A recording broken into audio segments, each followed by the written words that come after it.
Hello दोस्तों, invest technical channel में आपका बहुत बहुत स्वागत है। दोस्तों, आज हम टॉप कैटेगरी के मिड कैप म्यूचुअल फंड्स देखेंगे और उनके अंदर सबसे बेस्ट किस म्यूचुअल फंड ने रिटर्न्स प्रोवाइड कराए हैं, इसके बारे में डिटेल में डिस्कस करेंगे। साथ ही साथ मिड कैप कैटेगरी के जो म्यूचुअल फंड्स होते हैं वो किन लोगों के लिए इन्वेस्टमेंट के पॉइंट ऑफ व्यू से बेस्ट होते हैं, और कैलकुलेटर पर कैलकुलेशन करके भी देखेंगे कि उनके हिस्टोरिकल रिटर्न्स के अकॉर्डिंग अगर वो उतने ही रिटर्न्स या उससे कम रिटर्न्स भी प्रोवाइड कराते हैं तो मात्र 5,000 रुपये हर महीने एसआईपी करके इन म्यूचुअल फंड्स के अंदर आप कितने दिनों में 1 करोड़ रुपये का या उससे ज़्यादा का फंड बना सकते हैं। तो आइए जानते हैं दोस्तों, मिड कैप कैटेगरी के म्यूचुअल फंड्स वो म्यूचुअल फंड्स होते हैं जिनके अंदर मॉडरेट रिस्क और मॉडरेट रिटर्न्स होते हैं, यानी स्मॉल कैप के कंपैरिजन में इनके अंदर रिस्क भी कम होता है और ब्लू चिप या लार्ज कैप कैटेगरी के म्यूचुअल फंड्स के कंपैरिजन में इनमें रिटर्न्स भी ज़्यादा देखने को मिल जाता है। अब दोस्तों, अगर आपका व्यू 5 साल या उससे ज़्यादा का है तो ये म्यूचुअल फ़ंड आपके लिए बेस्ट हो सकते हैं, क्योंकि अगर आपका व्यू 5 साल से कम का है देन आपको मिड कैप कैटेगरी के म्यूचुअल फ़ंड में इन्वेस्ट नहीं करना चाहिए, क्योंकि ये थोड़े से वोलेटाइल होते हैं। मिड कैप कैटेगरी के वो म्यूचुअल फ़ंड होते हैं जो अपना पैसा मिड कैप कैटेगरी की कंपनीज़ के अंदर, जो मिड कैप कैटेगरी के स्टॉक्स होते हैं शेयर मार्केट के अंदर, उनके अंदर इस पैसे को इन्वेस्ट किया जाता है। अब वो पहले से ही दोस्तों तरक्की पर कंपनीज़ होती हैं या ग्रोथ पर होती हैं, तो उनके अंदर एक्सीलरेशन ऑलरेडी मिल चुका होता है और वहाँ पर अपॉर्चुनिटी ज़्यादा होती है कि हमें रिटर्न्स अच्छे प्राप्त हो जाएं। तो ये रिस्पॉन्सिबिलिटी फंड मैनेजर की होती है कि वो हमारे पैसे को किस तरह से बेस्ट कैटेगरी की जो मिड कैप कंपनीज़ हैं उनके अंदर अपने पैसे को इन्वेस्ट करता है। अब इसके अंदर दोस्तों कई सारी अलग अलग एएमसीज़ के अंदर कई सारे मिड कैप कैटेगरी के म्यूचुअल फंड्स हैं। जैसे एसबीआई का अपना म्यूचुअल फ़ंड है जिसको SBI magnum mid cap fund के नाम से जाना जाता है। अगर मैं टाटा एएमसी की बात करूं तो Tata mid cap growth direct plan है जो कि मिड कैप कैटेगरी का म्यूचुअल फ़ंड है। एचडीएफसी का अपना मिड कैप कैटेगरी का म्यूचुअल फ़ंड है HDFC mid cap opportunity fund.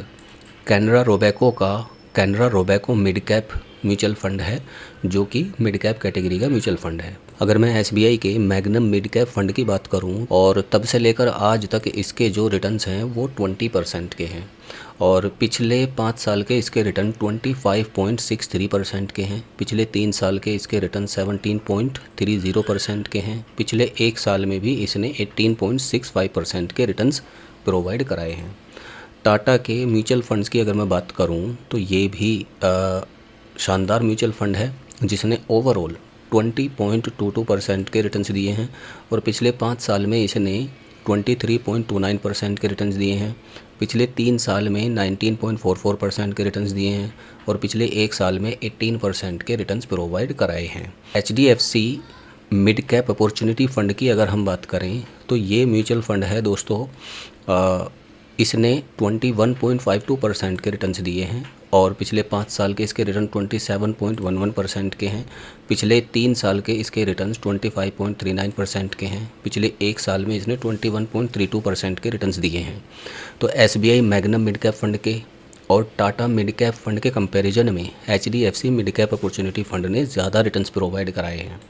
अगर हम कैनरा रोबेको की बात करें तो ये अभी 1.5 साल पुराना लगभग फ़ंड है, और तब से लेकर आज तक इसने 24.28% के रिटर्न्स दिए हैं। पिछले 1 साल के इसके रिटर्न 21.40% के हैं।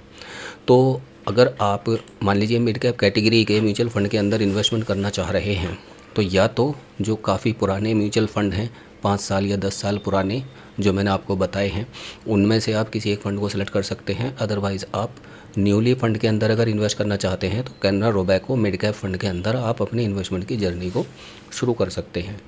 अब दोस्तों, किसी भी म्यूचुअल फ़ंड के अंदर या मिड कैप कैटेगरी के म्यूचुअल फ़ंड के अंदर आप अगर चाहें तो दोनों तरह से इन्वेस्टमेंट कर सकते हैं।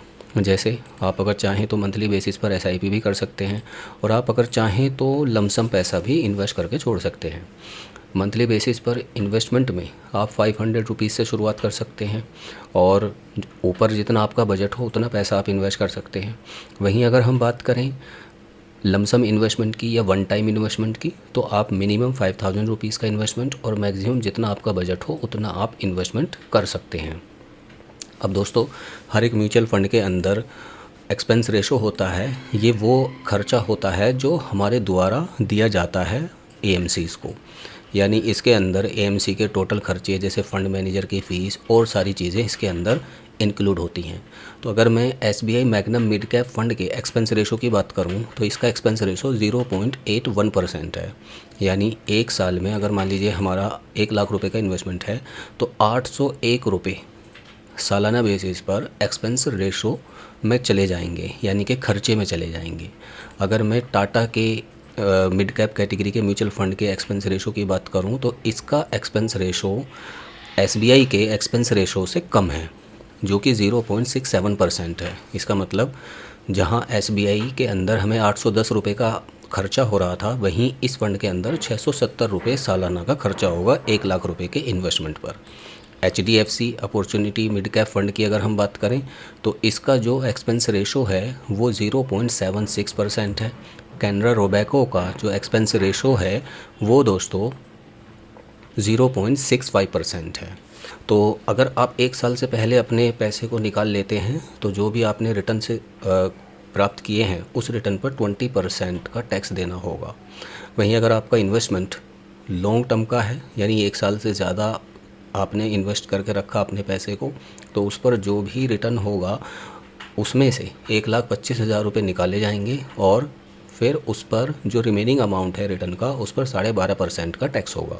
मान लीजिए आप इनमें से किसी एक म्यूचुअल फ़ंड को सेलेक्ट करके उसके अंदर मंथली बेसिस पर इन्वेस्टमेंट शुरू कर देते हैं और 5,000 रुपये महीने आप सेव करके इसमें से किसी एक म्यूचुअल फ़ंड के अंदर इन्वेस्ट करना शुरू करते हैं। और जैसा हमने देखा है ओवरऑल सभी म्यूचुअल फ़ंड ने 20% से ज़्यादा के रिटर्न्स प्रोवाइड कराए हैं। तो अगर ये 20% के रिटर्न्स अगले 5 साल तक देता रहता है और 5 साल तक हम अपने पैसे को इन्वेस्ट करके रखते हैं और हर महीने 5,000 का निवेश करते हैं, तो टोटल हमारा इन्वेस्टमेंट अगले 5 साल में 3 लाख रुपए का होगा और जो हमें एस्टिमेटेड रिटर्न्स मिलेंगे वो 2,17,000 रुपये के होंगे। अब फाइनल जो हमारी वैल्यू होगी वो 5,17,000 रुपये होगी। अब ये 2,17,000 रुपये का अमाउंट है, इस पर 12.5% का टैक्स लगेगा। अगर उस समय जब आप इस पैसे को निकाल रहे हैं तो जो भी long term capital gain tax का कैलकुलेशन होगी, जो कि अभी 12.5% है, तो 12.5% का जो अमाउंट है वो इसमें से डिडक्ट हो जाएगा 1,25,000 रुपये निकालने के बाद में। अब इसके अलावा दोस्तों मान लीजिए आप इस इन्वेस्टमेंट को अगले 10 साल तक करते हैं तो 6 लाख रुपये का टोटल हमारा इन्वेस्टमेंट होगा, लेकिन अब जो हमें एस्टिमेटेड रिटर्न्स मिलेंगे वो 13 लाख रुपए के मिलेंगे और फाइनल हमारी वैल्यू 19,11,000 रुपये हो चुकी होगी।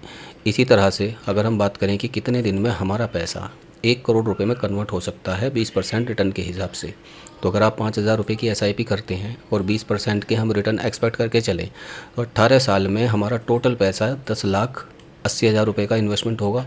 वहीं जो हमें एस्टिमेटेड रिटर्न्स मिलेंगे वो 94,51,000 रुपये के होंगे और फाइनल हमारी वैल्यू 1,05,31,000 रुपये हो चुकी होगी। ठीक है, तो ये दोस्तों इस तरह से आप बेस्ट कैटेगरी का म्यूचुअल फंड सेलेक्ट कर सकते हैं फॉर लॉन्ग टर्म इन्वेस्टमेंट और मिड कैप कैटेगरी के अंदर आपको अच्छी खासी अपॉर्चुनिटीज़ देखने को मिल जाएंगी रिटर्न्स की। आई होप आपको ये वीडियो अच्छी लगी होगी। दोस्तों ये वीडियो प्योरली एजुकेशनल पर्पस से है और जब भी आप इन्वेस्टमेंट करें तो आप किसी इन्वेस्टमेंट एडवाइज़र से या फिर आप अपनी डीप एनालिसिस के बाद में ही इन्वेस्टमेंट करें। धन्यवाद।